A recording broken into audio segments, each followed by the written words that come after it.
ایک ہے اگر آپ نے ابھی تک عمرہ نہیں کیا ہے، یہ دونوں طریقے بتا دیتا ہوں۔ آپ اگر عمرہ پہ جائیں گے انشاءاللہ العزیز ایک مرتبہ، تو ادھر وہ چھوٹا سا وظیفہ پڑھیں گے تو آپ دوبارہ آپ کو بلاوا آئے گا انشاءاللہ، اسی سال آپ کو بار بار بلاوا آئے گا انشاءاللہ العزیز۔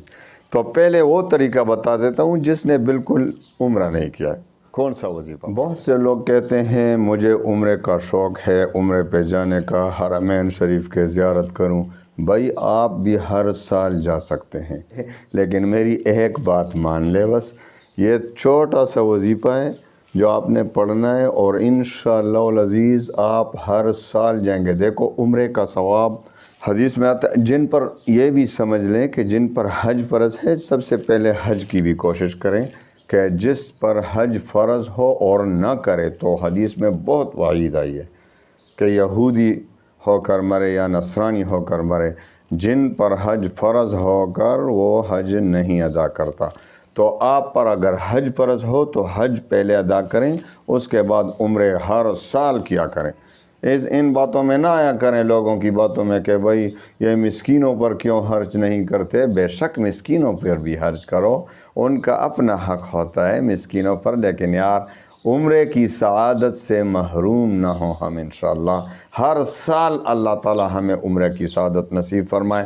دیکھو حدیث میں آتا ہے کہ ایک عمرے سے دوسرے عمرے کے درمیان سارے گناہ معاف ہو جاتے ہیں، اور حدیث میں یہ بھی آتا ہے کہ جس نے رمضان میں عمرہ کیا اس نے گویا میرے ساتھ حج کیا، میرے ساتھ حج کیا۔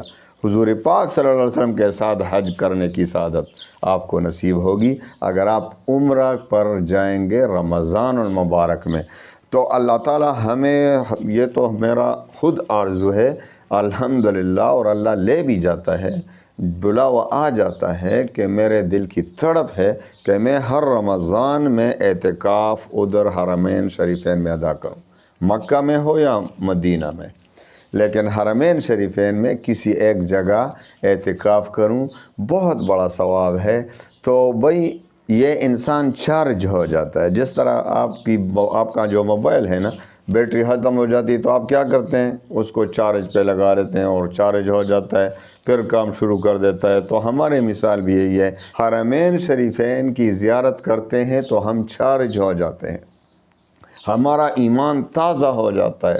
بیت اللہ شریف کو دیکھ کر، ادھر سارے دنیا کے اجتماع کو دیکھ کر، مسجد نبوی جا کر، روضہ اطہر کو دیکھ کر ہمارا ایمان چارج ہو جاتا ہے، تازہ ہو جاتا ہے۔ تو آپ بھی چاہتے ہیں نا کہ ہر سال آپ عمرہ پہ جائیں، عمرہ کی سعادت نصیب ہو، تو اتنا آسان طریقہ بتا دیتا ہوں کہ انشاءاللہ آپ کبھی بھی محروم نہیں ہوں گے اور ہر سال عمرہ پہ جائیں گے۔ تو آئیے آپ کو وظیفہ بتا دیتا ہوں۔ آپ نے اگر پہلی بار بھی، ایک تو یہ کہ آپ کو ایک بار عمرہ نصیب ہو جائے تو وہاں ایک وظیفہ پڑھنا ہے، تو پھر آپ کو دوبارہ آنا ہوگا انشاءاللہ، اللہ تعالیٰ بلائے گا، اللہ تعالیٰ کا بلا خود بخود آپ کو آ جائے گا کہ آپ نے ادھر وہ وظیفہ پڑھا۔ ایک ہے اگر آپ نے ابھی تک عمرہ نہیں کیا ہے تو وہ وظیفہ تو تب پڑھیں گے جب عمرہ پہ جائیں گے تو دوبارہ آپ کو نصیب ہوگا، لیکن پہلی بار آپ نے ایسا کرنا ہے کہ یہ دونوں طریقے بتا دیتا ہوں۔ آپ اگر عمرہ پہ جائیں گے انشاءاللہ العزیز ایک مرتبہ، تو ادھر وہ چھوٹا سا وظیفہ پڑھیں گے تو آپ دوبارہ آپ کو بلاوا آئے گا انشاءاللہ، اسی سال آپ کو بار بار بلاوا آئے گا انشاءاللہ العزیز۔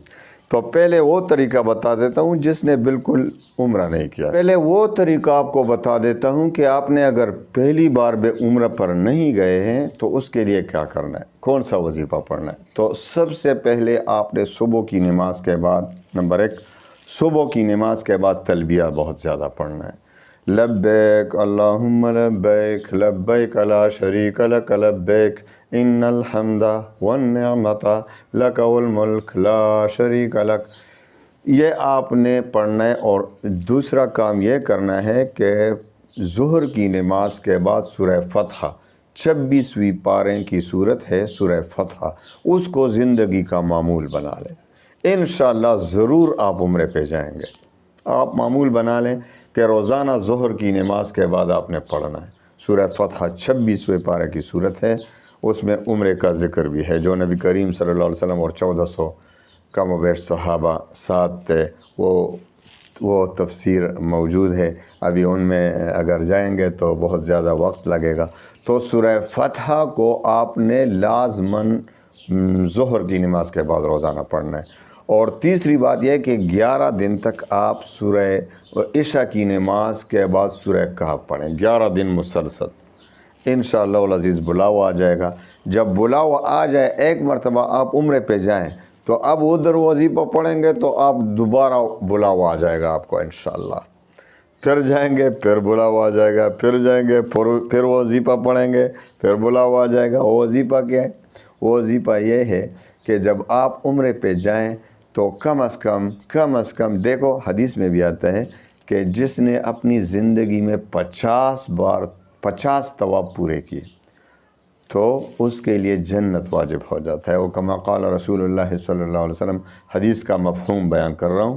تو جنت واجب ہو جاتے ہیں جب 50 طواف، دیکھو ادھر جب جائیں گے تو طواف کو زیادہ وقت دیں، کیونکہ نفل تو ادھر بھی پڑھیں، لیکن نفل تو ادھر پاکستان میں بھی پڑھ سکتے ہیں، ہندوستان میں بھی پڑھ سکتے ہیں، آپ امریکہ میں بھی پڑھ سکتے ہیں، جدھر بھی آپ ہوں نوافل پڑھ سکتے ہیں، ختم قرآن عظیم کی تلاوت کر سکتے ہیں، لیکن طواف کسی اور جگہ نہیں ہو سکتا۔